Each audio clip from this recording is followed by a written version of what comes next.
Pittsburgh's best sports show is about to begin. Call us or tweet us.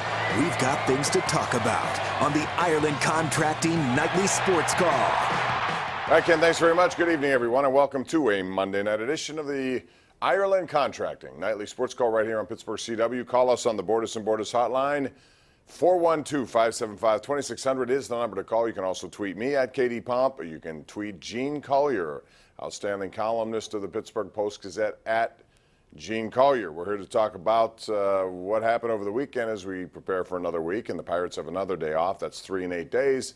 Well deserved after the weekend and a very long game yesterday that took almost 5 hours to play, and don't they all these days? But we saw something we hadn't seen in like 89 years, how the Pirates came back twice. They were left for dead, quite frankly, in the bottom of the ninth and the bottom of the 11th, and they came back both times and scored 3 in the ninth, 4 in the 11th. First team since 1930 to do that. We welcome in Gene Collier of the Pittsburgh Post-Gazette, and that's why sports is unbelievable. You never know what you're going to see, and that game took forever, but those who stayed out of the 26,000 there saw something that they probably never thought they'd see, and we're taking a look at some of the highlights at the bottom of the ninth inning first. Right, and this is right after I walked out, Bob. I was there for 3.5 hours, and I thought, this is going nowhere.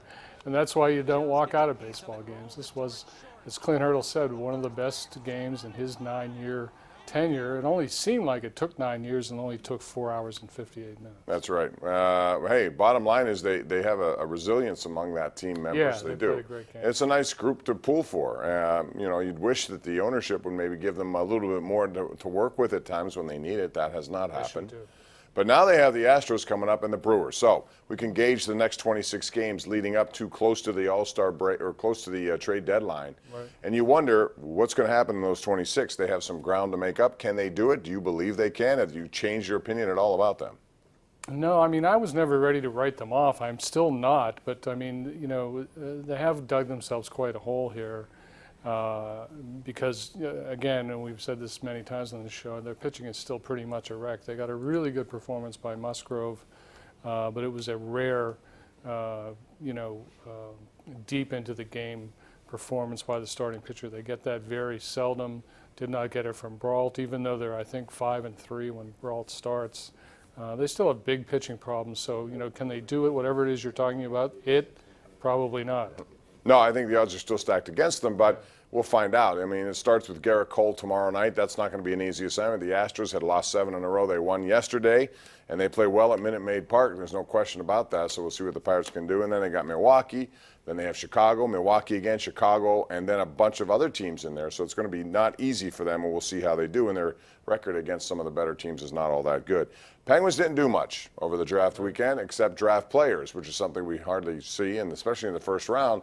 But they got some young guys, but all of them are not going to be ready for probably a couple of years. Were you shocked? Were you stunned? Were you expected? What did you expect out of that draft? Well, I know. I mean, frankly, I mean, the local Penguins, the people who do such a great job covering the Penguins locally, always seem to have me leaning forward into this draft like something huge is going to happen. This time it certainly did not. I mean, Penguins picked a couple of guys. Nobody knows how that's going to work out. No big trades were made. I'm not even sure that any need to be made. So I thought this whole exercise was pretty much a nothing. Well, we'll see. They could plant the seeds. We've seen that happen before when it comes to drafts. You know what they're talking about, who they're talking to. Yeah, and then in maybe a couple of weeks something happens. I don't think Jim Rutherford is done. We'll see what he has up his sleeve. But it is going to be tougher in the Metropolitan Division. We'll detail some of the moves that were made by both the Rangers and Devils that I think will make things very difficult for everyone. And we'll take your calls on that and anything else you want to talk about. It's 412-575-2600. Call us right now. This is the Ireland Contracting Nightly Sports Call on Pittsburgh CW. The Ireland Contracting Nightly Sports Call is brought to you by Ireland Contracting, celebrating 25 years as Pittsburgh's #1 home exterior expert in roofing, siding, windows, and gutters, where honesty and integrity still matter.